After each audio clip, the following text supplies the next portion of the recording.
তবে একটু কাইন্ডলি আমাকে জানাও যারা যারা আসো বা অংশগ্রহণ করতেছো, ক্লিয়ার দেখা যাচ্ছে কিনা আর আমার শব্দ স্পষ্ট শোনা যাচ্ছে কিনা।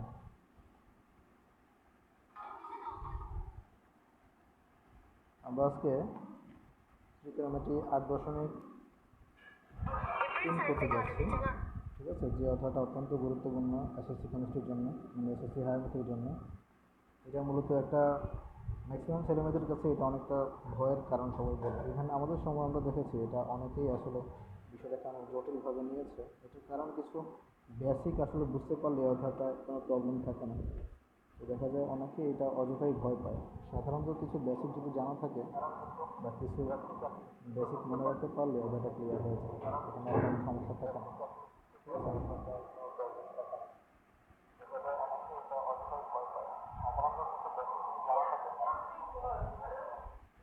তো 8.3-এর মেইন পয়েন্টগুলো আমরা 8.3-এর জন্য আমাদের যে কাজগুলো আগে করতে হবে 8-1 এবং 8-2-এর আরও কয়েকটা পয়েন্ট আমাদের যেগুলো করে আসছিলাম।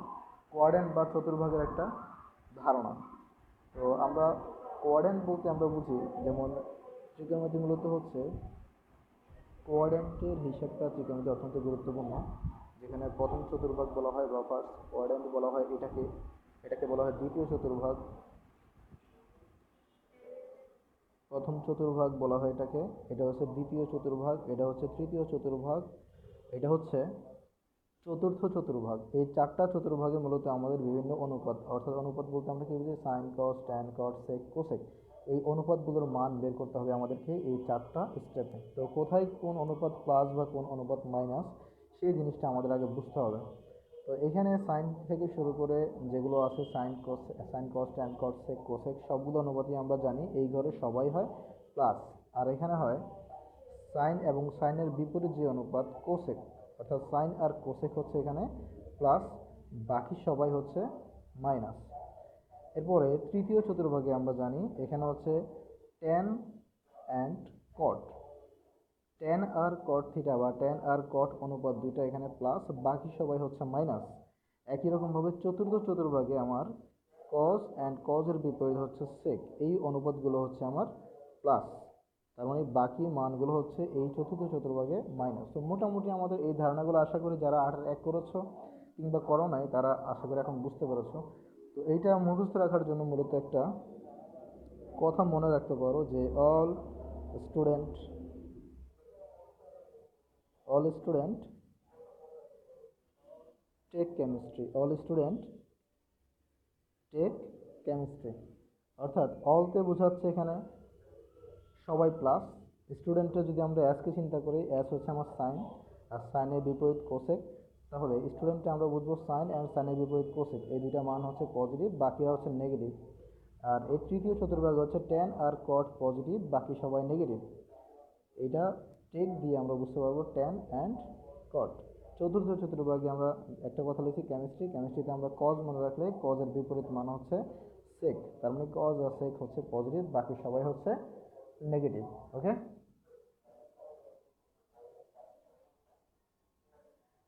তো এই হচ্ছে মূলত আমাদের চারটা চতুর্ভাগে আমাদের ধনাত্মক এবং ঋণাত্মকের মানের। আর 8-1-এ আমরা আরও একটা ব্যাপার শিখে আসছি যে 30 ডিগ্রি, 60 ডিগ্রি বা 90 ডিগ্রি, এই মানগুলোকে পাইয়ের সাহায্যে হিসেব করা হয়। অর্থাৎ পাই মানে আমরা জানি পাই ইকুয়ালটা হচ্ছে 180, মানে 180 ডিগ্রি। তো আমরা এই সম্পর্কগুলো খুব ভালো করে বুঝতে হবে যে পাই/2 মানে হচ্ছে আমার 180/2, 90 ডিগ্রি। পাই/3 মানে হচ্ছে 60 ডিগ্রি। ঠিক আছে, এই মানগুলো খুব দ্রুত আমাদের মনে আসতে হবে। পাই/2, পাই/3, পাই/4 হচ্ছে 45 ডিগ্রি। ওকে, আর পাই/6 হচ্ছে 30 ডিগ্রি। একইভাবে শুধু পাই হচ্ছে 180 ডিগ্রি, আর 2 পাই মানে হচ্ছে 360 ডিগ্রি, অর্থাৎ সম্পূর্ণ বৃত্তের মান। ঠিক আছে, এই হচ্ছে মূলত আমাদের জানার মতো। আর বাকি যে ডাটাগুলো আমাদের, এগুলো আমরা 8-1 এবং 8-2 এগুলো জেনে আসছি। তো 8-3-এর জন্য এগুলো বেসিক আবারও আলোচনা করলাম। তো এখন আমাদের আর যে জিনিসটা জানতে হবে সেটা হচ্ছে মাইনাস থিটা কোণের অনুপাত। ঠিক আছে, মাইনাস থিটা কোণের অনুপাত। এগুলো প্রমাণ আছে, বাট ডিরেক্ট যদি মুখস্থ করো তাহলে খুব সহজেই এটা পারবা, আর প্রমাণ করতে গেলে অনেক সময়ের ব্যাপার। আমার এই মাইনাস থিটা কোণের অনুপাত বলতে বোঝায় মাইনাস সাইন থিটা মানে হচ্ছে মাইনাস, মানে সাইন মাইনাস থিটা মানে হচ্ছে মাইনাস সাইন থিটা, এরকম সাইনের পরে হচ্ছে কস, কস মাইনাস থিটা মানে হচ্ছে কস থিটা। এই মাইনাস থিটা কোণের অনুপাতের মধ্যে কজ আর কজের বিপরীত মানটা হচ্ছে সেক, এই দুইটাই পজিটিভ হয়, বাকি সবাই হয় negative. Ten, ten minus theta মানে হচ্ছে মাইনাস টেন থিটা। এবার হচ্ছে কট মাইনাস থিটা মানে হচ্ছে minus cot theta. Sec minus theta মানে হচ্ছে সেক থিটা। আর কসেক মাইনাস থিটা মানে হচ্ছে মাইনাস কোসেক থিটা। অর্থাৎ আমরা বুঝতেই পারলাম যে কস আর কজের বিপরীত যে মানটা রয়েছে এই দুটা মান হবে আমার, কস আর কজের বিপরীত দুটা মান, এই দুটা মান হচ্ছে আমার পজিটিভ। মাইনাস সাইন থিটা সমান সমান মাইনাস সাইন থিটা, মানে সাইন মাইনাস থিটা সমান সমান মাইনাস সাইন থিটা, এরকম প্রত্যেকটা অনুপাতের মধ্যে শুধুমাত্র কস আর সেকের মাইনাস থিটা কোণের অনুপাত হয় ধনাত্মক। তো এটা লিখে ফেলো, অথবা এটা কপি করে নাও, কপি বলতে এখানে স্ক্রিনশট নিতে পারো, ঠিক আছে। আর 8-3 জন্য মানে এই একটা গুরুত্বপূর্ণ পার্ট, আর সেকেন্ড যে পার্টটা অত্যন্ত গুরুত্বপূর্ণ, নিচের তিনটি ধাপ অনুসরণ করবে, তিনটি ধাপ অনুসরণ করবে। তো তিনটি ধাপ কি কি? প্রথম কথা হচ্ছে আমাকে যেই কোণটা দেওয়া থাকবে, কোণ বলতে আমরা বুঝি, মনে করো আমার এখানে থাকতে পারে সাপোজ 2π/6 এরকম থাকতে পারে, ঠিক আছে, অথবা শুধু পাই থাকতে পারে, যাই থাক না কেন, অথবা 3π থাকতে পারে, যাই থাক না কেন, আমাদের মেন কাজটা হচ্ছে এটাকে আগে এই সিস্টেমে নিয়ে আসা। অর্থাৎ প্রথম সূত্রটা হচ্ছে কোণকে n into π/2 plus minus theta আকারে প্রকাশ করতে হবে, প্লাস মাইনাস থিটা আকারে প্রকাশ করতে হবে,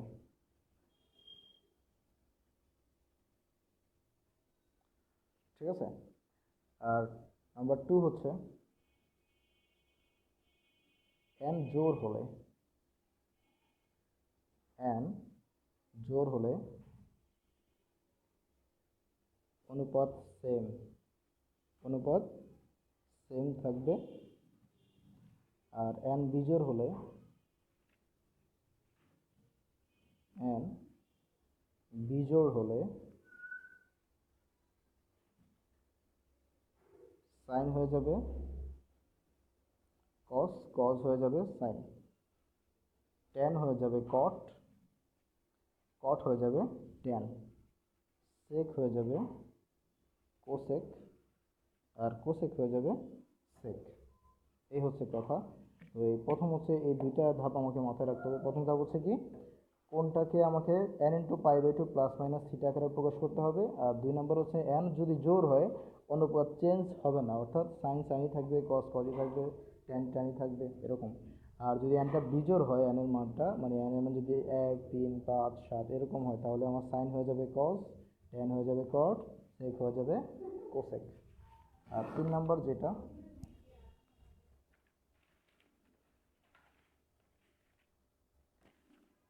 নাম্বার 3তে আমাদের যে পয়েন্টটা মনে রাখতে হবে সেটা হচ্ছে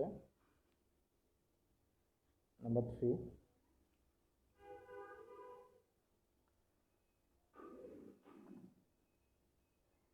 কোণের অবস্থান বের করতে হবে। কোণের অবস্থান কোন চতুর্ভাগে, কোণের অবস্থান কোন চতুর্ভাগে তা জানার পর, তা জানার পর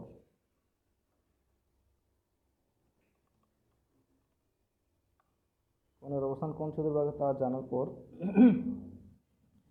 সেই চতুর্ভাগে, সেই চতুর্ভাগে প্রদত্ত অনুপাত, প্রদত্ত অনুপাত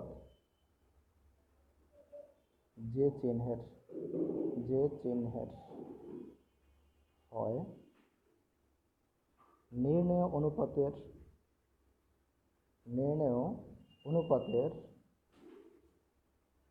পূর্বে ওই চিহ্ন বসে, অর্থাৎ কোণের অবস্থান কোন চতুর্ভাগে তা জানার পর সেই চতুর্ভাগের প্রদত্ত অনুপাত যে চিহ্নের হয়, নির্ণয় অনুপাতের পূর্বে ওই চিহ্ন বসে। ঠিক আছে, তো আশা করি বুঝতে পেরেছো। এই কথাগুলো ভালোভাবে আগে লিখে নাও, তাহলে মোটামুটি আর সমস্যা থাকবে না।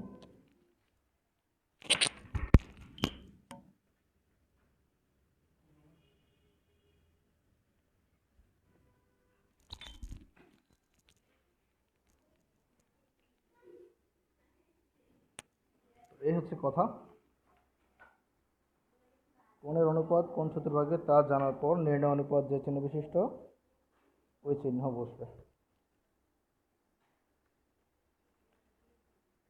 আশা করি বুঝতে পেরেছো। আমাদের এটা যদি ক্লিয়ার হয়ে থাকে, আমরা এখন বাকি কাজগুলো করতে পারবো খুব ভালোভাবে।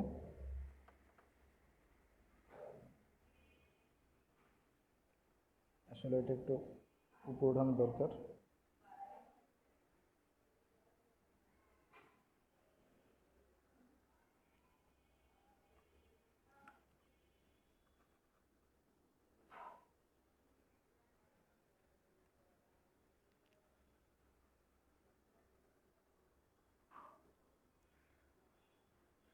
তো এই হচ্ছে কথা, কোণের অবস্থান কোন চতুর্ভাগে তা জানার পর নির্ণয় অনুপাত ওই চতুর্ভাগে যেটা বসবে সেটাই মূলত আমাদের নির্ণয় অনুপাতের পূর্বে বসবে। একটু একটা মিনিট সময় চেয়ে নিচ্ছি। সবাই একটু কমেন্ট করো যে লেখাটা আসলে এতক্ষণ যা লিখলাম ক্লিয়ার আছে কিনা।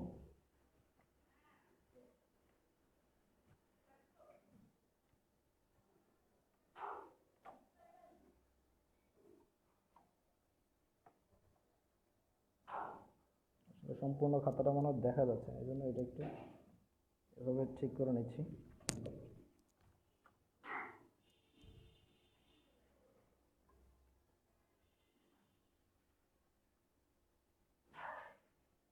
এটা ক্লিয়ার আছে না?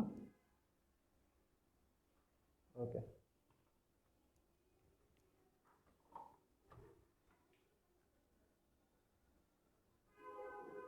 এই হচ্ছে একটা সমস্যা।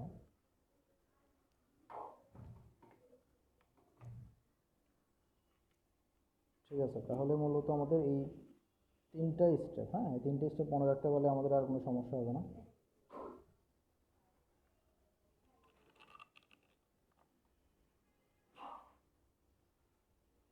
তো নেক্সট স্টেপে আমরা অঙ্ক যদি করতে চাই, আমাদের এখন অঙ্কটা সহজ হয়ে যাবে। তাহলে আমরা প্রথম কাজটা কি করব?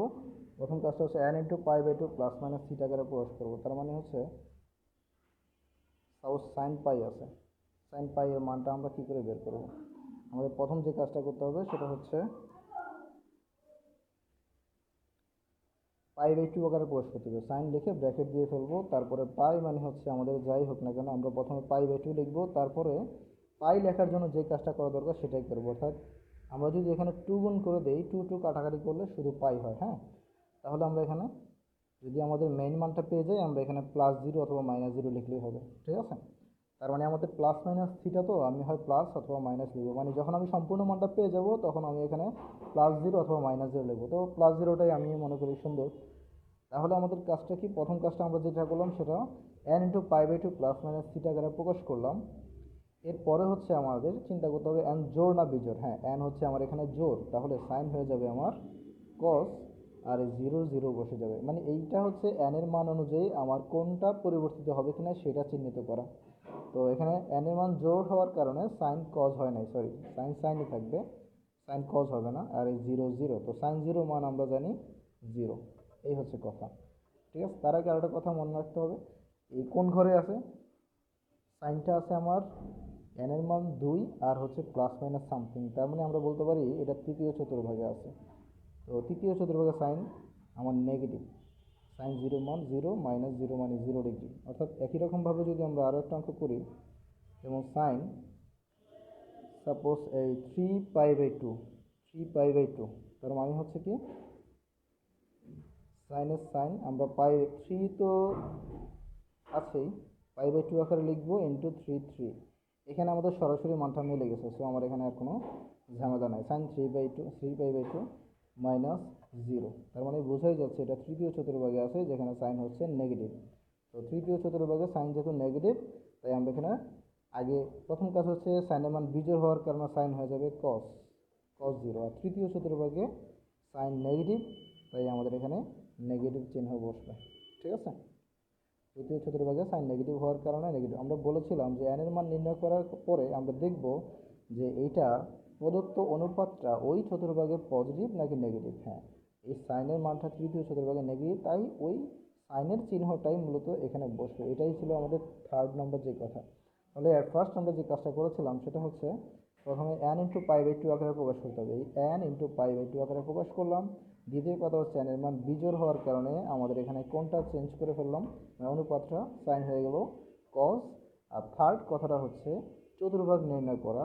চতুর্ভাগ নির্ণয় করলাম, সাইনটা আমার রয়েছে তৃতীয় চতুর্ভাগে। তৃতীয় চতুর্ভাগে আমরা কী করে বুঝলাম, মাইনাস। মাইনাস মানে হচ্ছে এখানে যেই সংখ্যা থাকবে n এর মান ঠিক ওই চতুর্ভাগেই বোঝায়। তার মানে আসলে কি 3π/2 মাইনাস 0 মানে হচ্ছে আমার এখানে প্রথম ঘর, দ্বিতীয় ঘর, তৃতীয় ঘর, এখান থেকে -0 মানে হচ্ছে তৃতীয় ঘর থেকে প্রয়োজন 0 ডিগ্রি, তার কিছুই না, এটা এখানেই থাকবে। আর প্লাস সামথিং হলে এটা মূলত পরবর্তী ঘরে চলে যায়। তো তৃতীয় ঘরে যেহেতু কজ আমার নেগেটিভ, সাইন নেগেটিভ, তাই নেগেটিভ চিহ্ন ইউজ করলাম। সাইন 0 মান আমরা জানি 1, তার মানে -1 হবে। ওকে, তো আশা করি বুঝতে পেরেছ। আমি তাহলে তোমাদের বইয়ের অঙ্কগুলো করাই দিই, তাহলে তোমরা এটা আরও সহজ হয়ে যাবে তোমাদের জন্য। অনুশীলনী, হ্যাঁ, এখন আমি অনুশীলনীর অঙ্ক করতেছি। 8-3 অঙ্ক। অঙ্ক নাম্বার হচ্ছে তোমাদের 7 সাইন 7π, সাইন 7π। ঠিক আছে, সাইন 7π। তো আমাদের মেন কাজ হচ্ছে আমরা পাই/2 আকারে প্রকাশ করা। তাহলে একই রকমভাবে পাই/2 আমি লিখে ফেলবো। আর এখানে কি গুণ করলে আমার 7π যেটা আছে এটা কিন্তু চেঞ্জ করা যাবে না, এটা যেভাবে আছে সেভাবেই। তাহলে এমন একটা সংখ্যা গুণ করতে হবে যাতে 7 ঠিক থাকে। আমি এখানে 14 গুণ করব, তাহলেই 7×2=14 বোঝায় +0। ওকে, তাহলে আমি n ইন্টু পাই/2 আকারে প্রকাশ করলাম। এখন সাইনের মান যেহেতু জোর, n এর মান যেহেতু জোর, সাইনের কোনো পরিবর্তন হবে না। আর এই সূক্ষ্মকোণটা আমরা একই সাথে লিখে ফেলবো। তো এখন অবস্থানটা দেখব 14 প্লাস মাইনাস সামথিং। তো আমরা এটা অবশ্যই বুঝতে পারতেছি 14তম ঘর হচ্ছে কোন ঘর, 14তম ঘর হচ্ছে আমাদের যেহেতু 4-এর অনুপাত আমরা জানি, 4-এর অনুপাত হচ্ছে, তার মানে কি বোঝাচ্ছি, অর্থাৎ চতুর্ভাগ, অর্থাৎ একবার ঘুরলে হয় 4, দুইবার ঘুরলে হয় 8, তিনবার ঘুরলে হয় 12, এই 13, তারপরে হচ্ছে 14, অর্থাৎ আমার 14তম ঘর। আর হচ্ছে প্লাস মাইনাস সামথিং মানে 15তম ঘরে আসবে। ঠিক আছে, প্লাস থাকলেই তোমরা এটা ভেবে নিও যে পরবর্তী ঘরে চলে যাবে। তাহলে এই 15তম ঘরে, অথবা তোমরা এটা আরও সহজে বোঝার সিস্টেমটা হচ্ছে তোমরা নামটা করতে পারো যে 14, তো n এর মান 14, তার মানে 3×4=12, 12 মানে হচ্ছে চতুর্থ চতুর্ভাগ, 13 মানে প্রথম চতুর্ভাগ, আর 14 মানে দ্বিতীয় চতুর্ভাগ, প্লাস মানে সামথিং হলে তৃতীয় চতুর্ভাগ। তাহলে সাইন 0 তৃতীয় চতুর্ভাগে আমরা জানি সাইন হচ্ছে নেগেটিভ, তাহলে সাইনের চিহ্ন বসালাম। মানে এটা কিন্তু এই অনুপাত, মানে প্রদত্ত অনুপাত সাইন নেগেটিভ, তাই চিহ্ন বসালাম। এইটার কথা চিন্তা করা যাবে না, চিন্তা করতে হবে এইটার কথা। তাহলে সাইন 0 মানে আমরা জানি 0, আর মাইনাস থাকা না থাকার মান একই, মানে -0 মানে তো 0। এ হচ্ছে 7 নম্বরের ক। তো খ নম্বর cos 11π/2, তা হচ্ছে cos 11π/2। তাহলে cos এর cos থাকলো 11π/2, যেহেতু আমাদের মেন কথা হচ্ছে পাই/2 আকারে প্রকাশ করতে হবে, ওকে লিখলাম। দেন এখানে 11 ছিল, 11 জায়গায় 11 লিখে ফেলো, আর প্লাস মাইনাস সামথিং ইউজ করো, সমস্যা নেই। তাহলে cos 11 মানে হচ্ছে আমরা বুঝতে পারতেছি 11, আর এখানে প্লাস মাইনাস সামথিং। আর তার আগে আমার n এর মান যেহেতু বিজোড়, আমি cosটাকে আগে সাইন লিখবে এবং 0 লিখবো। ওকে, নেক্সট কথা হচ্ছে এইটা কোন চতুর্ভাগে, 12তম ঘরে। 12তম ঘর মানে চতুর্থ চতুর্ভাগ, 3×4=12, চতুর্থ চতুর্ভাগে আমার কসটা হচ্ছে পজিটিভ, তাই আমার এখানে চিহ্ন ইউজ করতে হবে না। ঠিক আছে, তো সাইন 0 মান হচ্ছে 0। যেটা লাগাতে হবে। আচ্ছা ঠিক আছে, এরপরে হচ্ছে আমাদের cot 11π। cot 11 পাই গ cot 11 পাই। সো কটের কট 11 পাই এর জায়গায় আমরা আগের মতোই পাই বাই 2 লিখবো। আর এখানে কত গুণ করলে 11 হয়? 22 গুণ করলে 11 হয়, 11 দুগুণা 22। ওকে, প্লাস মাইনাস সামথিং তুমি প্লাস ইউজ করতেই পারো। তাহলে কটের এন এর মান যেহেতু জোড়, তাই আমার কট পরিবর্তন হবে না, আর হচ্ছে 0। তাহলে কট আমার পরিবর্তন হলো না। কট কততম ঘরে আছে? কট আছে আমার 23তম ঘরে। 23তম ঘর মানে আমরা জানি কি 4 6 24, এক ঘর কম, মানে তৃতীয় চতুর্ভাগে বোঝাই যাচ্ছে। আর তৃতীয় চতুর্ভাগে ট্যান এবং কট দুইটাই পজিটিভ, ঠিক আছে। তো কট 0 ডিগ্রির মানটা আমাদের লিখতে হবে, ঠিক আছে। আশা করি তুমি বুঝতে পেরেছো। এন এর মান আমার এখানে কি ছিল? এন এর মান ছিল জোর, তাই আমার এখানে কট কট রয়ে গেছে আর হচ্ছে 0, ঠিক আছে। এই হচ্ছে কথা মূলত।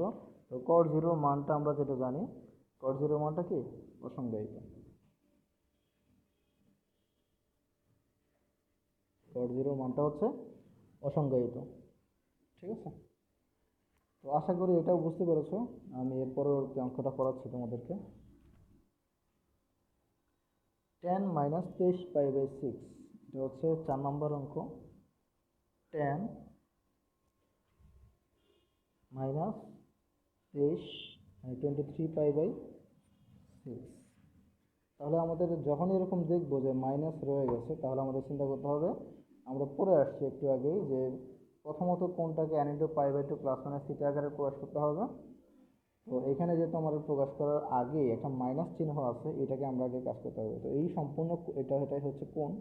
ট্যান মাইনাস থিটা মানে আমরা কি জানি? আমরা জানি tan minus tan theta, minus tan theta, হ্যাঁ, এটা আমরা জানি। Okay fine. তাহলে মাইনাস টেনের জায়গায় মাইনাস টেন থাক, 23 পাই বাই 6 নিয়ে আমরা কাজ করব। তো তোমাদের একটা ব্যাপার হচ্ছে এখানে পাই বাই 3 বা পাই বাই 6 এই বিষয়গুলো যদি থাকে, এগুলো তো আমরা মান জানি। অর্থাৎ পাই বাই 3 মানে 30 ডিগ্রি, পাই বাই 4 মানে 45, পাই বাই 6 মানে হচ্ছে পাই বাই 6 মানে 30, পাই বাই 3 মানে 60। এই মানগুলো দেখলে প্রথমেই এগুলো বসিয়ে ফেলবা, ঠিক আছে। তাহলে আমরা এরপরে প্লাস মাইনাস সামথিং দিয়ে এখানে আমাদের এই 23 পাই বাই 6 মিলাইতে হবে। তাহলে আমরা কি করতে হবে? এখানে 23 পাই মিলানোর জন্য আমরা যদি এখানে 4 পাই গুণ করি, দেখো গুণ না, এখানে যদি আমরা লসাগু সিস্টেমে চলে যাই, তাহলে 23 পাই বাই 6 মিলানো যাবে, আদারওয়াইজ করা যাবে না। অর্থাৎ 424 থেকে যদি আমার 1 বিয়োগ করি, তাহলেই কিন্তু আমার কি হয়? 23 পাই বাই 6 হয়। এখানে এইটাই হচ্ছে একটু কাজ। তো এটা শেখার জন্য তোমাদেরকে আমি সিস্টেম বলে দিচ্ছি কি করা যাবে, যে এটা আসলে কিভাবে বুঝবো 4 পাই হবে না 3 পাই হবে না কি হবে। তো এটা হচ্ছে আমি আপাতত লিখলাম যে পাই বাই 6। এখানে যদি আমি লসাগু চিন্তা করি, দেখো আলাদাভাবে লসাগু দেখাচ্ছি। 4 পাই মাইনাস পাই বাই 6, লসাগু যদি 6 হয়, 4 ছয় 24 পাই মাইনাস পাই মানে হচ্ছে 23 পাই বাই 6। তো এই ব্যাপারটা তোমার খেয়াল করতে হবে, একটু বুঝাই দেবে, একটু পরে বুঝাই দিবে। এটা দেখো 4 পাই আমরা কিন্তু এখানে n ইন্টু পাই বাই 2 আকারে এখনো করতে পারিনি। সো এই 4 পাইকে আমরা n ইন্টু পাই বাই 2 আকারে আগে লিখতে হবে। পাই বাই 2 ইন্টু কি গুণ করলে আমার 4 হবে? 8 গুণ করলে মাইনাস পাই বাই 6। ওকে, তাহলে এখন আমাকে দেখতে হবে এই মাইনাসটা কিন্তু অলরেডি আমার আগেই ছিল। n এর মান হচ্ছে জোড়, তাহলে ট্যান কিন্তু কোনো পরিবর্তন আসবে না। পাই বাই 6 এর পাই বাই 6, ঠিক আছে। ট্যান এর মানটা হচ্ছে আমার কোথায়? 8 মাইনাস সামথিং, মাইনাস মানে হচ্ছে n এর মান যা, এটা ওই চতুর্ভাগেই আছে, ঠিক আছে। অর্থাৎ সম্পূর্ণ ঘর গিয়ে একটু ভিতরে চলে আসবে, তার মানে 8 নম্বর চতুর্ভাগ মানে চতুর্থ চতুর্ভাগ, যেখানে n এর মানটা হচ্ছে নেগেটিভ। তো আমরা n এর মানটা জানি, সেখানে কি হবে? নেগেটিভ হবে। মাইনাসে মাইনাসে প্লাস 10 পাই বাই 6 থাকে। 10 পাই বাই 6 মানে আমরা জানি 30 ডিগ্রি বোঝাচ্ছে, আর 30 ডিগ্রির মান হচ্ছে 1/√3। আশা করি বুঝতে পেরেছো। আচ্ছা, আমার কথা কি স্পষ্ট শোনা যায়, স্পষ্ট বোঝা যায় লেখা কথা? সফওয়ান, মেহেদি?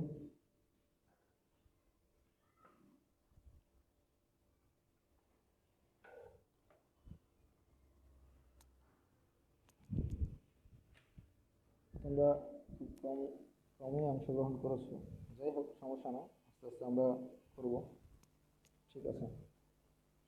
তো এটা যদি হয়ে থাকে, নেক্সট আশা করি তোমরা এগুলো পারবা। সব অঙ্ক করাতে হবে না, মোটামুটি আশা করি বুঝতে পেরেছো এটা। তো এই পাইপের ব্যাপারটা একটু ক্লিয়ার করব নেক্সট যে পাই বাই 31 পাই বাই 6 বা 23 পাই বাই 6 এগুলো কী করে বুঝবো যে আসলে লসাগুর বিষয়টা? তোমরা সবসময় খেয়াল করবা উপরে এবং নিচের সংখ্যাটার ক্ষেত্রে। মনে করো উপরে আছে, উপরে সাপোজ নিচে আছে, মনে করো সাপোজ আমার 8, 8 পাই মানে 8, হ্যাঁ 8, আর উপরে আছে মনে করো আমার 7 পাই, 7 পাই বাই 8 এরকম আছে। আরেকটা আছে দিলাম সাপোজ মনে করো 6 পাই বাই 8, আবার আছে মনে করো 5 পাই বাই 8, অথবা আছে সাপোজ 16 অথবা 18, 18 পাই বাই 8, 18 পাই বাই 8। তোমরা শুধু লক্ষ্য করবা যে এই হরের সাথে এটা কত গুণ বা অর্ধেক, নাকি এটা অর্ধেকের সাথে সম্পর্কিত, নাকি এক গুণের সাথে সম্পর্কিত, নাকি 2 গুণ, নাকি 3 গুণ। অর্থাৎ দেখো এখানে 8 একে 8, 8-এ 1 গেলেই কিন্তু 7 হয়। যদি এরকম এক গুণের সাথে সম্পর্কিত হয় তাহলে তোমরা শুধু পাই নেবে, পাই মাইনাস পাই বাই 8, মানে 8 একে 8, 8 থেকে 1 গেলেই 7। তাহলে এই অঙ্কটার ক্ষেত্রে একই রকম দেখো তোমরা, এই 8 আর 6 মানে এটা হচ্ছে 1 গুণ থেকে 2 কম। তার মানে আমরা যদি লিখি 1 গুণ মানে শুধু পাই মাইনাস 2 পাই বাই 8, তাহলেই হয়ে যাচ্ছে 5 পাই বাই 8। দেখো এটা অর্ধেকের সাথে সম্পর্কিত, অর্থাৎ অর্ধেকের সাথে সম্পর্কিত মানে 8-এর অর্ধেক হচ্ছে 4, 4-এর 1-এ 5। যদি অর্ধেকের সাথে সম্পর্কিত হয় তাহলে তোমরা পাই বাই 2 লিখবা। অর্ধেকের সাথে সম্পর্কিত হলে pi by 2 plus minus something. মনে করো এখানে অর্ধেক মানে হচ্ছে 8-এর অর্ধেক হতো 4, আর যদি আমরা 1 নেই মানে শুধু পাই নেই তাহলে মূলত আমার এখানে মানটা হয়ে যাচ্ছে। আবার এখানে দেখো 18 পাই বাই 8, 18 পাই বাই 8 বলতে কি বোঝাচ্ছে, মানে 8 2 আর 16, 2 গুণ হচ্ছে 2 বেশি, তার মানে 2 গুণ, অর্থাৎ আমরা 2 পাই নেব। আর 2 বেশি মানে আমরা লিখবো প্লাস 2 পাই বাই 8। আশা করি বুঝতে পেরেছো বিষয়টা। এখন তোমরা যদি বলো না স্যার আমি এটা এইভাবে না করে আমি ভিন্নভাবে করতে চাই, যেমন এখানে আমার কাটাকাটি করা যায়, তুমি চাইলে এটা কাটাকাটি করেই ছোট করে ফেলতে পারো। অথবা তুমি এখানে মনে করো এখানে আছে 8 একে 8, 1 গুণের চেয়ে 2 কম, অথবা তুমি বলতে পারো স্যার এখানে তো অর্ধেকের চেয়ে 2 বেশি। হ্যাঁ, এটা তুমি চাইলে এভাবেই করতে পারো, চাইলে এভাবেই করতে পারো যে এখানে আমি যে লিখবো অর্ধেকের সাথে সম্পর্কিত চিন্তা করে লিখবো, তাহলে পাই বাই 2 অর্ধেকের চেয়ে 2 বেশি, অর্থাৎ 2 পাই বাই 8। এইরকমভাবেই আমি চিন্তা করেছিলাম যে আমাদের আগের অঙ্কটা ছিল কত জানো, 23 পাই বাই 6, অর্থাৎ 23 পাই বাই 6। তাহলে আমি চিন্তা করলাম যে কত গুণের সাথে সম্পর্কিত, এটা 4 গুণের সাথে সম্পর্কিত, 4 6 24, এই জন্য যত গুণের সাথে সম্পর্কিত আমরা তত পাই লিখবো। তার মানে 4 পাই থেকে 1 কম, এই জন্য মাইনাস পাই বাই 6।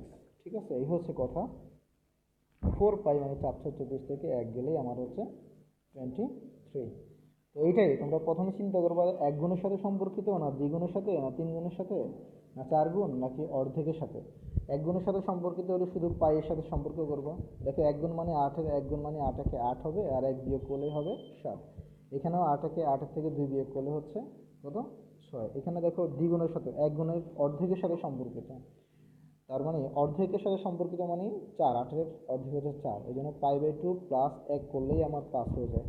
আর যদি দ্বিগুণের সাথে সম্পর্কিত এখানে, এই জন্য আমরা কী করলাম 2 পাই নিলাম। তাহলে 1 গুণের সাথে সম্পর্কিত হলে শুধু পাই, দ্বিগুণের সাথে সম্পর্কিত হলে 2 পাই, অর্ধেকের সাথে সম্পর্কিত হলে পাই বাই 2 লিখে প্লাস মাইনাস আকারে কাজ করবে, তাহলেই হয়ে যাবে। তো আশা করি এটা আর কোনো সমস্যা নাই। আমি তোমাদেরকে লাস্ট অঙ্কটা করে দিচ্ছি এখানে। সেক, আচ্ছা মাইনাসের একটা অঙ্ক আছে, এটা করাই। টেনে যেহেতু মাইনাসেরটা করলাম, এই বর্গীয় জ নাম্বারটা করাচ্ছি। বর্গীয় জ হচ্ছে কস মাইনাস 23 পাই বাই 6। আচ্ছা পাই বাই 6, এটা তো ওইটার মধ্যে করে ভাঙবা, একটু আগে যেটা ভাঙা শিখলাম এটার মধ্যে করে ভাঙবা। সো এটা না করি আমি চ নাম্বারটা করে দিচ্ছি। সেক মাইনাস 25 পাই বাই 2, এটা হচ্ছে আমাদের 6 নম্বর অঙ্ক। তো 6 নম্বর অঙ্ক যদি এটা হয়ে থাকে, সেক মাইনাস থিটা মানে আমরা জানি কি sec theta, sec 25 pi by 2। তোমাদের অবশ্যই ওই মাইনাস থিটা কোণের অনুপাতগুলো মুখস্থ রাখতে হবে, যে মাইনাস থিটা কোণের অনুপাত কজ এবং সেক ছাড়া সবাই হচ্ছে নেগেটিভ। ঠিক আছে, আর ওই বিভিন্ন কোণের মানটা জানতে হবে, আর জানতে হবে চতুর্থ মানে কোয়াড্রেন্ট সম্পর্কে ধারণা, আর 3টা সূত্র। সূত্র বলতে 3টা স্টেপ আর কি।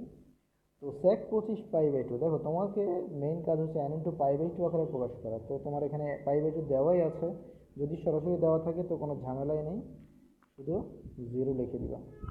তাহলে সেক বিজোড় সংখ্যক বার ঘটছে, n এর মান হচ্ছে বিজোড়, n এর মান যদি বিজোড় হয়ে থাকে তাহলে সেক হয়ে যাবে আমাদের কসেক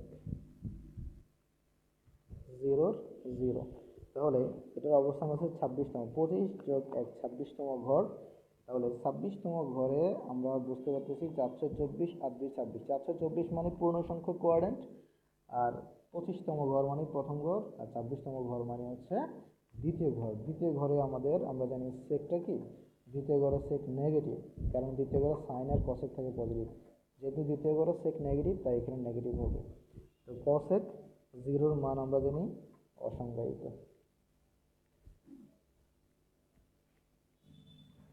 এই হচ্ছে আমাদের অঙ্ক। আশা করি এই ধাপটা তোমরা বুঝতে পেরেছো। তো এর পরবর্তী অঙ্ক যেটা আছে 8 নং অঙ্ক, 8 নংয়ের এখান থেকে আমি যে একটা করাই দিচ্ছি, এটা যদি বুঝতে পারো 8 নংটাও পারবো আশা করি।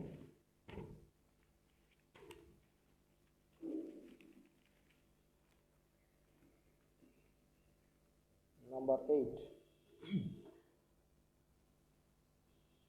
cos 17 pi by 10। এটার ক হচ্ছে cos 17 pi by 10 plus cos 13 pi by 10 plus cos 9 pi by 10 plus cos 5 by 10। তাহলে এটা ছিল লেফট হ্যান্ড সাইড, মানে আমাদের লেফট হ্যান্ড সাইড থেকে মূলত পুরো অঙ্কটা মেলাতে হবে। হ্যাঁ, তো দেখো এখানে একটা জিনিস, cos 17 পাই বাই 10 আছে, 13 পাই বাই 10, 9 পাই বাই 10, আর এটা শুধু পাই বাই 10। যেখানে শুধু পাই বাই 10 বা শুধু পাই থাকবে সেখানে আমাদের ভাঙার প্রয়োজন হবে না, আর বাকিগুলো মূলত আমরা আমাদের সিস্টেম অনুযায়ী ভাঙবো। তাহলে cos এর cos থাকবে, আর 17 পাই বাই 10 তোমাদের একটু আগে আমি যেটা বলে আসছি সেটা হচ্ছে হরের সাথে লবের এই কত গুণ, এই সম্পর্কটা একটু চিন্তা করতে হবে। ঠিক আছে, হর এবং লবের মধ্যে সম্পর্কটা কত গুণের এটা একটু ভাবতে হবে। 10 একে 10, দেখো 10 দুগুণা 20, তার মানে 2 গুণ হচ্ছে 3 কম, তো দ্বিগুণের সাথে সম্পর্কিত হলে আমরা লিখবো 2 পাই, মানে দ্বিগুণ 10 দুগুণা 20, 20 থেকে 3 গেলেই হবে আমার 17, তাহলে মাইনাস 3 পাই বাই 10। ওকে, এই হচ্ছে কথা। প্লাস cos 13 পাই বাই 10, তার মানে হচ্ছে এখানে এক গুণের সাথে সম্পর্কিত, যদি এক গুণের সাথে সম্পর্কিত হয় আমরা লিখবো 10 একে 10 আর 3 13, তাই না? তার মানে 10-এর সাথে যদি আমরা 3 পাই হিসেব করি, যোগ করি, তাহলে আমার কি হয়ে যাবে, 13 হয়ে যাবে। প্লাস এরপরে আছে cos, দেখো এখানে আবার দেওয়া আছে cos 9 পাই বাই 10, যদি cos 9 পাই বাই 10 হয়ে থাকে তার মানে 10 একে 10, 10 থেকে এক গেলেই 9, অর্থাৎ এক গুণের সাথে সম্পর্কিত। So pi minus pi by 10, এখানে cosটা লেখা হয় নাই, sorry, cos pi minus pi by 10। আর এইটা আমাদের কাজ করতে হবে না, cos পাই বাই 10 এর পাই বাই 10। ঠিক আছে, এটা আমাদের কোনো কাজ করতে হবে না, বাকিগুলো আমরা কাজ করলাম। তাহলে এখানে n into pi by 2 plus minus theta আকারে আগের মতোই আমাকে প্রকাশ করতে হবে। ঠিক আছে, তো cos এর cos 2 পাই মানে হচ্ছে আমাদের n pi by 2, pi by 2 এর সাথে যদি আমি 4 গুণ করি তাহলে 2 দুগুণা 4, 2 পাই বোঝাচ্ছে। ঠিক আছে, minus 3 pi by 10 plus cos pi, শুধু পাই, তার মানে এই cos পাই এর জায়গায় আমরা লিখবো পাই বাই 2 ইন্টু 2 গুণ করলেই মূলত আমাদের 2 2 কাটা যাবে, প্লাস 3 পাই বাই 10।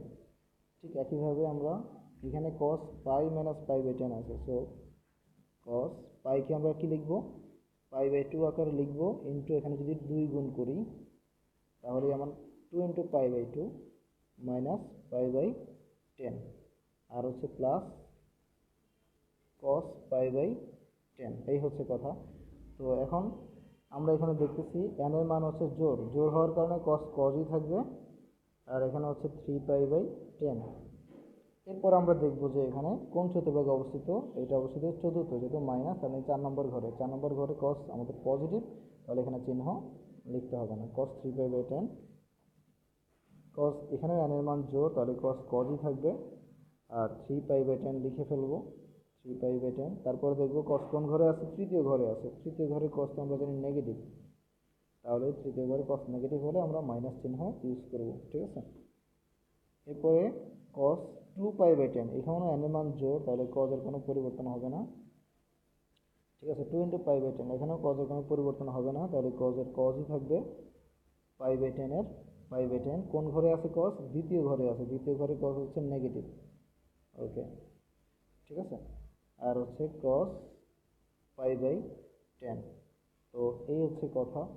এখন এইগুলোর মধ্যে থেকে আমাদের cos 3π/10 প্লাসে মাইনাসে মাইনাস cos 3π/10, এরপরে আবার দেখো প্লাসে মাইনাসে মাইনাস cos π/10 প্লাস cos π/10। যেহেতু আমরা এগুলোর রেজাল্ট জানি না, 3π/10 বা π/10, এই ধরনের অঙ্কের ক্ষেত্রে প্লাস মাইনাস কাটাকাটি করা যায় এরকম আর কি। তো দেখো 3π/10, এখানেও 3π/10 প্লাস আর মাইনাসে বাদ, এখানেও মাইনাস cos π/10, এখানে cos π/10, তার মানে সবগুলোই বাদ হলে আনসার হচ্ছে 0 সমান সমান ডান পক্ষ অথবা রাইট হ্যান্ড সাইড দেখানো হলো, ঠিক আছে। তো এই হচ্ছে কথা। এখানে 8 নংয়ের ক দিয়ে দিলাম। আবার একটু বুঝিয়ে দিই প্রয়োজনে। 17π/10 আমরা দেখতে পাচ্ছি 10-এর সাথে সম্পর্কিত হচ্ছে 2 গুণের, 2 গুণ যদি করি 10 2 20, 20-এর থেকে 3 গেলেই আমার হচ্ছে কত? 20-এর থেকে 3 গেলেই আমার হবে 17, এই জন্য আমরা 2π - 3π/10 লিখলাম। সেমভাবে cos 13π/10, এখানে 13 আর 10 মানে হচ্ছে 10 - 10, এক গুণের সাথে সম্পর্কিত, এটাই বললাম। এখানে দ্বিগুণের সাথে সম্পর্কিত, তাই 2π এর লসাগু নিলাম। এখানে এক গুণের সাথে সম্পর্কিত, তাই শুধু পাই এর লসাগু নিলাম। পাই মানে আমরা জানি 10 আর 3 যোগ করলেই 13 হবে। এখানেও এক গুণের সাথে সম্পর্কিত, এক গুণ করলেই 10 আর এক বিয়োগ করলেই হবে 9, তার মানে এক গুণ মানে শুধু পাই নিব মাইনাস π/10। তো এরপর তো বুঝতেই পারছো, আমরা এখানে 2π ছিল, আমাদের মেন কাজ হচ্ছে n × π/2 আকারে লেখা, লিখলাম। এখানেও পাইকে লিখতে হবে n × π/2 লিখলাম, এখানেও পাইকে লিখতে হবে n × π/2, তাই লিখলাম। তারপরে কাজ তো নিজেরাই দেখেছো, আশা করি বুঝতে পেরেছো। তোমরা এখন চাইলে এটা একটা স্ক্রিনশট নিতে পারো, অথবা চাইলে যাদের খাতা আছে তারা আমার সাথে ইউজ করে থাকো। আমি যদি বলি যে আজকে ক্লাস হবে, তোমরা খাতা কলম নিয়ে বসলে সেটাই উত্তম হয়, এটা তোমরা একটা স্ক্রিনশট নিতে পারো, ঠিক আছে।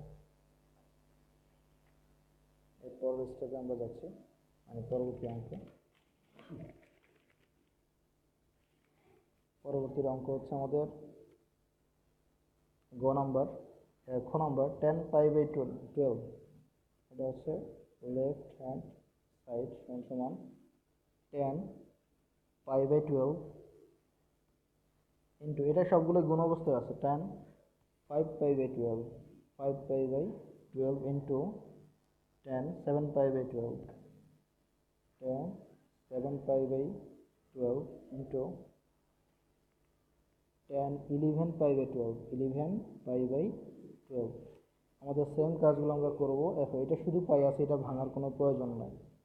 সো 10π/12 ইন্টু, এখানে 5π/12 মানে বুঝতেই পারছো। দেখো একটা জিনিস খেয়াল করো, এখানে অর্ধেকের সাথে সম্পর্কিত, মানে 12 এর অর্ধেক আমরা জানি 6, এই জন্য বলছি যদি আমার অর্ধেকের সাথে সম্পর্কিত হয়ে থাকে তাহলে আমরা সেখানে কী করবো, π/2 এই টপিকটা ইউজ করবো, ঠিক আছে। সো আমরা যদি এখানে π/2 নেই, তার মানে আমি 6 নিলাম। π/2 নেওয়ার মানে হচ্ছে আমি 6 নিলাম, 6 থেকে যদি আমি 1 বিয়োগ করি তাহলেই আমার 5 হবে, অর্থাৎ মাইনাস π/12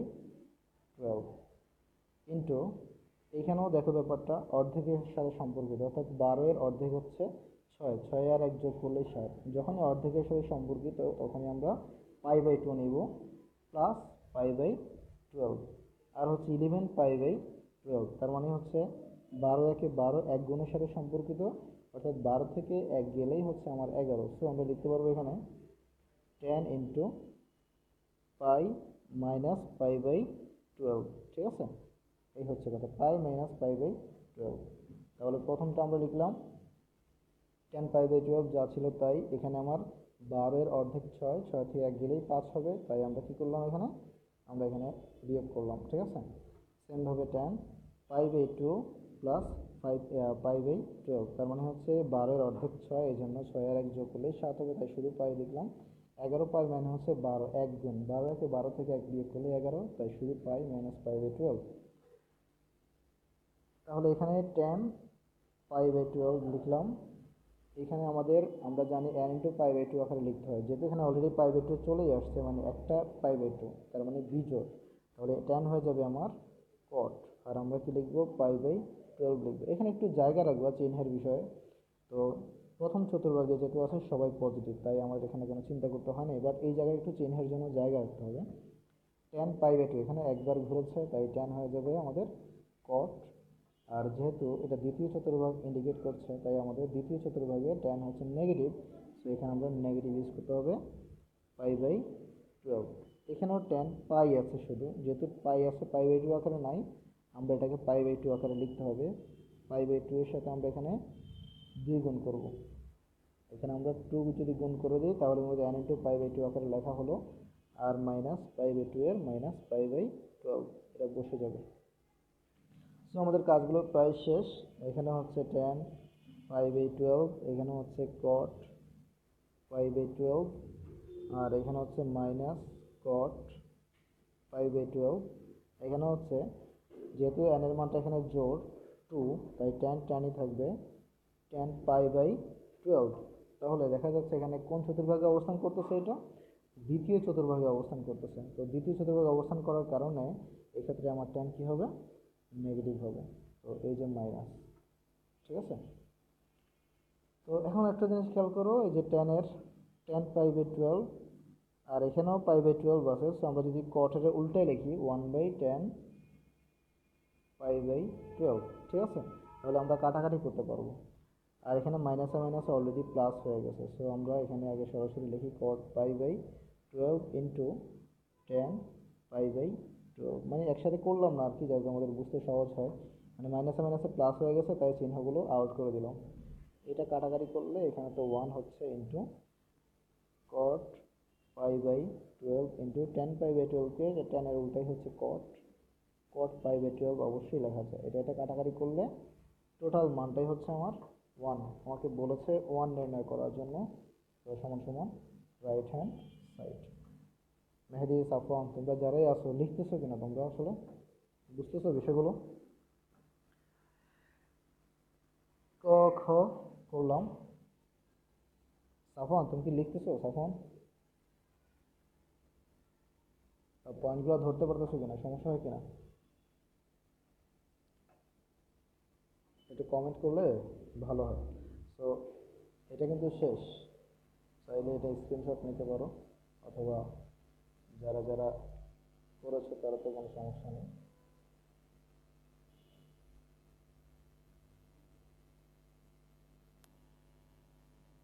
ঠিক আছে, নেক্সট আমি স্কোয়ারের একটা অঙ্ক করা দিলে আশা করি এখানে তোমাদের প্রবলেম দাঁড়াবে না। স্কোয়ারের একটা অঙ্ক হচ্ছে লেফট হ্যান্ড সাইড, এটা হচ্ছে তোমাদের গ number, sin² π/7,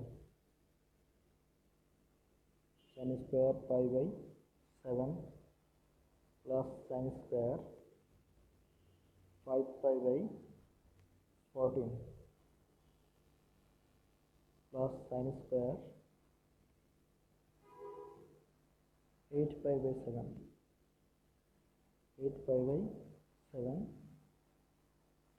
plus sin² 9π/14 plus sin² 9π/14। ঠিক আছে, এই হচ্ছে প্রশ্ন। sin² π/7 plus sin² 5π/14 plus sin² 8π/7 plus sin² 9π/14। তো এটা আমরা এখন সহজেই করতে পারি। sin² π/7কে আমাদের ভাঙার কোনো প্রয়োজন নাই। sin² π/7 প্লাস এখানে হচ্ছে 5π/14। আমি একটু আগে তোমাকে যেটা বলেছিলাম তোমাদেরকে, যে 5π/14 মানে হচ্ছে সম্পর্কটা দেখতে হবে, হর এবং লগের মধ্যে সম্পর্কটা কত। তো 7 দুগুণ 14, হ্যাঁ, 7 থেকে 2 গেলেই কিন্তু আমার কি হয়, 5 হয়। তো 7 থেকে 2 গেলে যদি 5 হয়, আমি লিখবো অর্ধেকের সাথে সম্পর্কিত হলে π/2 এর লসাগুটা তৈরি করবে। π/2 মানে হচ্ছে 7, 7 থেকে 2 মাইনাস করলে কি হবে, 2 মাইনাস করলেই আমার 5π হবে। সেমভাবে এখানে আমার sin² 8π/7, বুঝতে পারছি এখানে আমার পাই প্লাস মানে এক গুণের সাথে সম্পর্কিত হওয়ার কারণে আমার এক গুণ করলে π পাই এর লসাগু যদি করি তাহলে পাই প্লাস পাই বাই 7 করলে আমরা 8 পাই পাবো। Pi plus pi by 7। সেমভাবে এইখানে আমার সম্পর্কিত হচ্ছে দেখো 14, তার মানে অর্ধেকের সাথে সম্পর্কিত, কারণ 14 এর অর্ধেক হচ্ছে 7। 7 আর যোগ 2 করলে কি হবে? 9 হবে। সো এটাও পাই বাই 2 এর সাথে সম্পর্কিত। So pi by 2 plus 2 pi by 14। আশা করি বুঝতে পেরেছো। Sine square pi by 2 plus 2 pi by 14, তার মানে হচ্ছে কি বোঝাচ্ছে? এখানে 9 পাই বাই 14 বোঝাচ্ছে। এখন এখানে অলরেডি পাই বাই 2 আকারেই আছে, এখানেও পাই বাই, এখানে কিন্তু পাই বাই 2 আকারে নাই। সো এইটা আমার কি করতে হবে? পাই বাই 2 আকারে লিখতে হবে, ঠিক আছে? আর এখানে একটা কথা, স্কোয়ারটাকে আমরা প্রথমেই হোল স্কোয়ার দিলে এখানে উত্তম হয়। হোল স্কোয়ার দিয়ে দাও, স্কোয়ারটাকে আমরা হোল স্কোয়ার আকারে লিখবো, মানে স্কোয়ারটাকে বাইরে লিখবো, ঠিক আছে? তো সাইন স্কোয়ার পাই বাই 7, এরপরে আমরা দেখবো এখানে কত ঘর ঘুরেছে? সাইন 1 ঘর ঘুরেছে, মানে n এর মান 1 হওয়ার কারণে এটা হবে কস।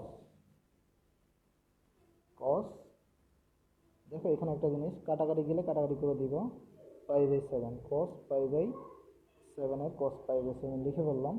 আর কোন চতুর্ভাগে রয়েছে সেটা আমরা দেখবো এখন। এটা প্রথম চতুর্ভাগেই আছে, যার কারণে সবগুলোই সেখানে কি প্লাস, এই স্কোয়ারটা স্কোয়ার বসাই দিব। এরপরে হচ্ছে প্লাস সাইন পাই আছে এখানে, এখানে কিন্তু পাই বাই 2 আকারে নাই। সো আমরা এটাকে পাই বাই 2 আকারে লিখতে হবে। সাইন পাই এর জায়গায় আমরা লিখতে হবে পাই বাই 2 গুণ 2 গুণ করতে হবে, ঠিক আছে? প্লাস পাই বাই 7 এর পাই বাই 7, তারপরে আমরা একটা হোল স্কোয়ার ইউজ করবো। এরপরে আমার কি আছে? এরপরে আছে আমার সাইন 1 ঘর ঘুরেছে, মানে n এর মান 1 হওয়ার কারণে সাইন হয়ে যাবে কস। হ্যাঁ, সাইন হয়ে যাবে কস। এইটা তুমি 7 দুগুণা 14 কাটাকাটি করতেই পারো, তাহলে সাইন হয়ে গেল এখানে কস। আর আমার কি রয়েছে? এখানে পাই বাই 7 রয়েছে। ওকে, ফাইন। আর এখানে যেহেতু প্রথম না দ্বিতীয় চতুর্ভাগে সাইন পজিটিভ, তাই আমরা এখানে তার স্কোয়ারটা নিয়ে আসতে পারি, আর কোনো চিহ্নের ব্যাপারটা হবে না, দরকার হবে না। মানে এখানে হোল স্কোয়ার দেওয়ার মানে হচ্ছে ভিতরে দেখা যায় কখনো কখনো এই কোয়াড্রেন্ট চিন্তা করলে নেগেটিভ মান আসবে। দ্যাটস ওয়াই আমরা যদি এটাকে সেকেন্ড ব্র্যাকেট ইউজ করি, আমরা মাইনাসটাকে নিয়ে আসতে পারবো, মাইনাসটা লেখার জন্য সহজ হবে। দেন স্কোয়ার করলে আবার ঘুরে ফিরে পজিটিভই হবে। সো তবুও একটা নিয়মের মধ্যে দিয়ে যাওয়া উচিত। তো sine square pi by 7 plus cos square pi by 7 plus এখানে সাইনের মান, যেহেতু n এর মান জোড়, তার মানে সাইন সাইনই থাকবে, পাই বাই 7 এর পাই বাই 7ই থাকবে। তো তৃতীয় চতুর্ভাগের সাইন যেহেতু নেগেটিভ, এই জায়গায় আমাদের নেগেটিভ চিহ্ন ইউজ করব, plus cos square pi by 7। মানে হোল স্কোয়ার দেওয়ার কারণ এটাই, যদি মাইনাস এখানে চিহ্ন তো চেঞ্জ হতেই পারে, এই জন্য মাইনাস স্কোয়ার কিন্তু আবার ঘুরে ফিরে প্লাস হবে, ঠিক আছে? তো সেই ক্ষেত্রে আমাদের কাজটা সহজ হয়ে যাবে। Sine square pi by 7 plus cos square pi by 7।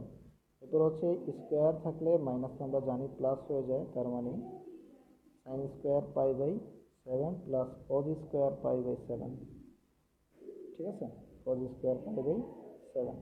So এখানে দেখো sine square A plus cos স্কোয়ারের সমান আমরা শিখেছি 1, এখানে সেই সূত্রটা চিন্তা করতে হবে। তাহলে sign square A plus cos square এ যেটা চিন্তা করেছো এখানে সেই ব্যাপারটাই, এটার মান হচ্ছে 1, আবার এখানে এটার মান হচ্ছে 1, ঠিক আছে? আমি তবু সাইড নোট দিচ্ছি, যেহেতু sign square A plus cos square এ সমান সমান 1 সমান সমান 2 সমান সমান রাইট হ্যান্ড সাইড দেখানো হলো। তো আশা করি বুঝতে পেরেছো। আমি সেমভাবে ধরলাম এটাকে, তোমরা একটা স্ক্রিনশট নিতে পারো, অথবা যারা আমার সাথে করেছো তারা তো কোনো সমস্যাই নেই আশা করি। তো এখানে স্কোয়ার থাকলে আমরা প্রথমে স্কোয়ারটাকে হোল স্কোয়ার হিসেবে ইউজ করবো, তাহলে আমাদের কাজটা সহজ হবে, ঠিক আছে? ওকে, এ হচ্ছে আমাদের 8 নং করলাম। তোমরা অঙ্কটা করেছো আশা করি, আমি একটু চেক করতেছি।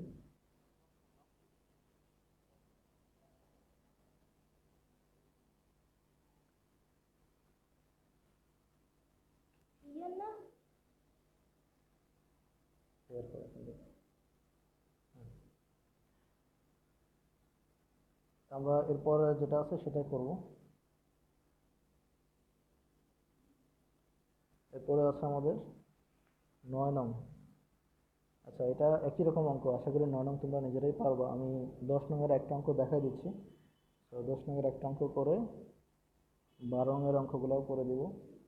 পরবর্তী ক্লাসে আসলে এই অধ্যায়ের বিষয়গুলো আশা করি বুঝতে পারবো। তো একই রকম তোমরা দেখতে পারো,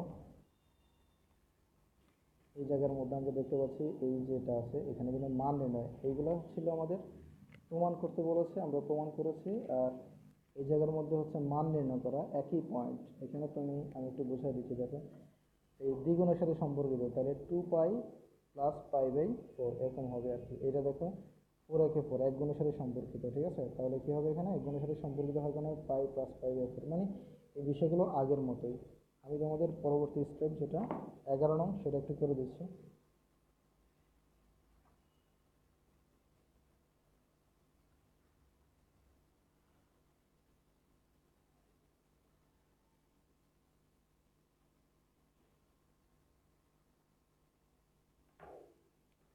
এগারো নং প্রশ্ন আছে,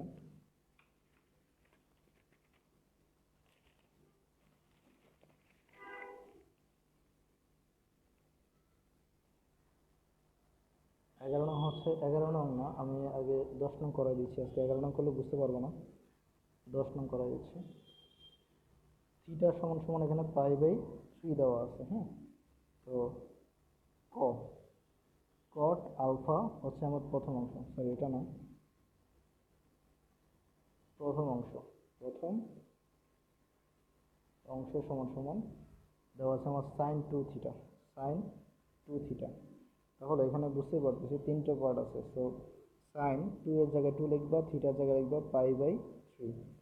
সো এখানে দেখো 2π/3, এটা কিন্তু কোনো মান আমরা সরাসরি জানি না। সো এটাকে আমরা কী করবো, ওই আগের সিস্টেম অনুযায়ী আমরা ভাঙবো। তাহলে 2π/3 মানে কি বুঝতে পারতেছি আমরা, π/3। আর এখানে আমরা লিখতে হবে কি, শুধু পাই, তার মানে 3 একে 3, 3 থেকে 1 গেলেই কিন্তু 2π হবে। অর্থাৎ ওই যে বললাম এক গুণের সাথে সম্পর্কিত হরের সাথে, তার মানে শুধু পাই মাইনাস π/3। তাহলে পাইকে আমরা কাজ করতে হবে সাইন, পাই মানে হচ্ছে কি π/2 ইন্টু 2 মাইনাস π/3। তাহলে যেহেতু n এর মান জোর, সাইন হয়ে যাবে সাইনই, সাইনে কোনো পরিবর্তন আসবে না, সাইন π/3। যেহেতু এটা দ্বিতীয় ঘরে আছে সাইন পজিটিভ, সো আমাদের এখানে কোনো ঝামেলা নেই। π/3 মানে হচ্ছে সাইনের মান √3/2। তো লিখতে পারো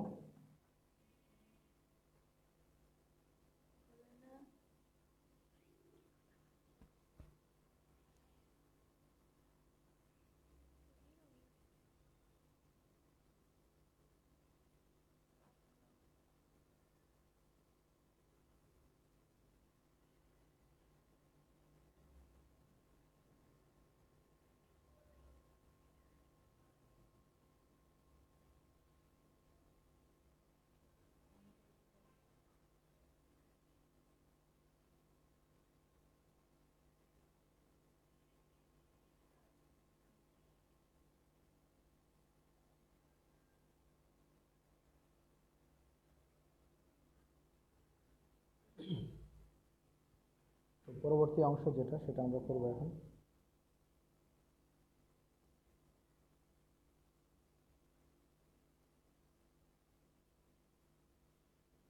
আচ্ছা, একটা minute.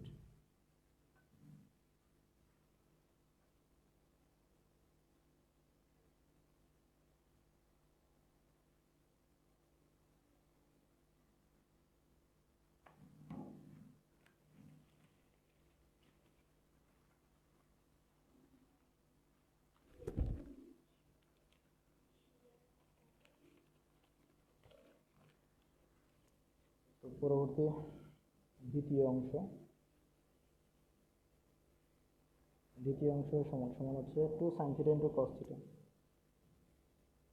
2 sin theta into cos theta. 2 এ 2, সাইন এর সাইন, থিটার জায়গায় আমরা লিখবো π/3, cos থিটা, থিটার জায়গায় লিখবো π/3।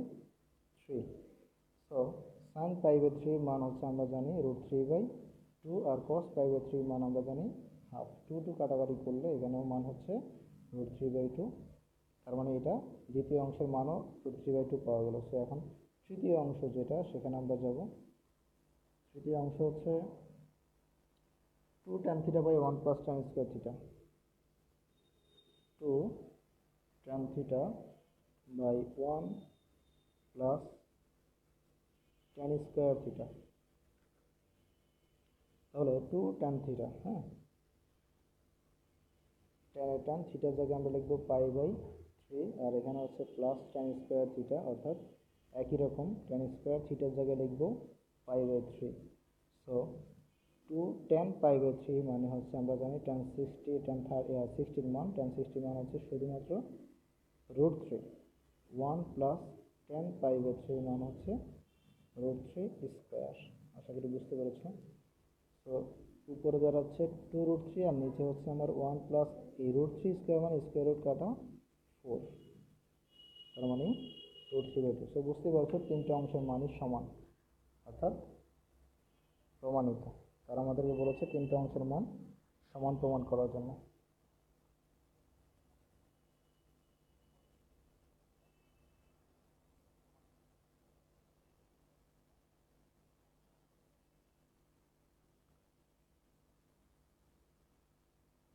আশা করি বুঝতে পেরেছো।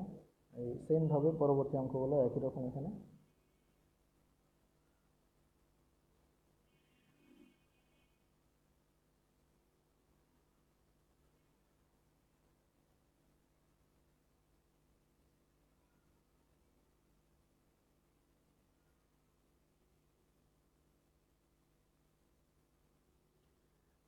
তাহলে আমি তোমাদের এখান থেকে আরও একটা অঙ্ক করা দিলে মোটামুটি এখানেও ক্লিয়ার হয়ে যাবে, আর সমস্যা থাকবে না আশা করি।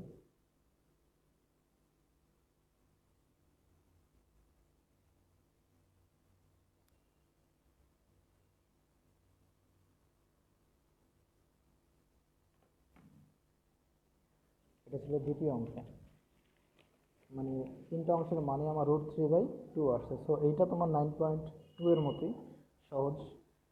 আমরা 12 নম্বর করছি, 12 দুটো অঙ্ক। আচ্ছা, এখান থেকে আরও একটা অঙ্ক করা দিই, তাহলে বুঝতে পারবো। 6 নম্বর অঙ্কটা, এখানেও তিনটা পার্ট, হ্যাঁ, না দুইটা পার্ট এখানে। তাহলে এটা আমরা লিখতে পারি বাম পক্ষ আর ডান পক্ষ। বাম পক্ষ সমান সমান সাইন 3 থিটা। তো এখানে সাইনের সাইন 3 আর থিটার জায়গায় হচ্ছে পাই বাই 3। তাহলে 3 কাটাকাটি করলে আমার এখানে হচ্ছে শুধুমাত্র সাইন পাই। তো পাইকে আমরা আগের মতোই কী করতে হবে, পাই বাই 2 আকারে প্রকাশ করলে লিখতে পারি পাই বাই 2 ইন্টু 2 প্লাস 0। যেহেতু এন এর মান এখানে আগের মতোই জোর দেখতে পাচ্ছি, তাহলে সাইন পরিবর্তন হবে না, সাইন 0। আর এখানে বুঝতেই পারছি কোন চতুর্ভাগে আছে, এটা তৃতীয় চতুর্ভাগে, যেখানে সাইনের মানটা হচ্ছে নেগেটিভ। সাইন 0 মান আমরা জানি 0। ডান পক্ষ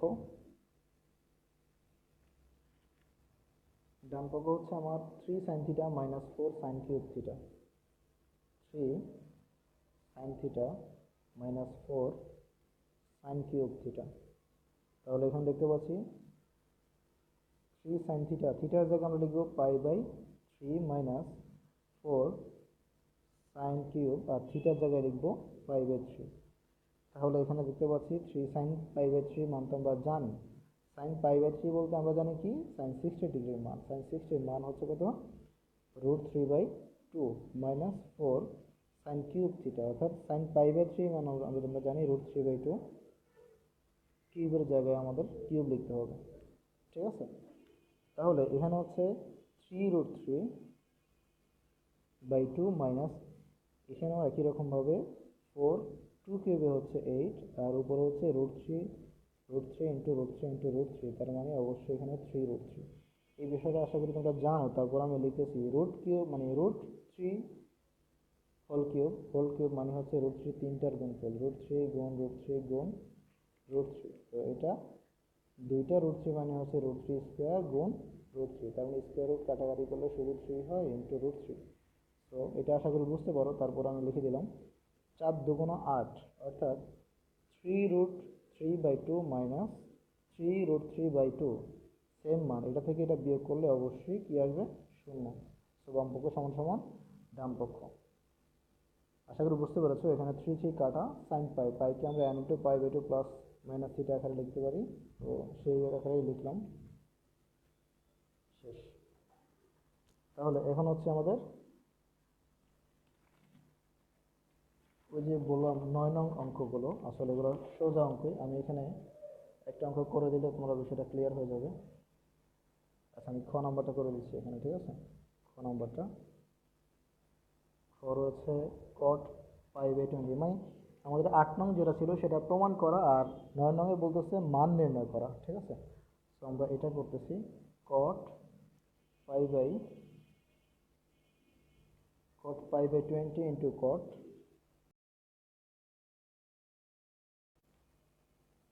3π/20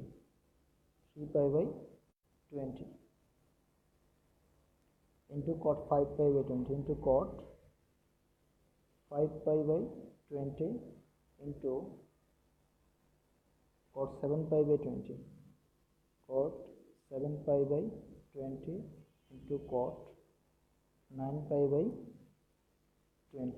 ঠিক আছে? এই হচ্ছে কথা। এখন একটা জিনিস খেয়াল করো, এইখানে যদি আমার কখনো কাটাকাটি করা যায়, আমরা এটা কাটাকাটি করব।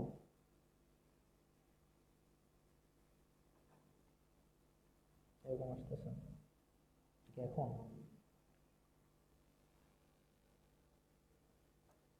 তাহলে cot π/20, তার মানে এখানে আমাদের ভাঙার কোনো প্রয়োজন নাই।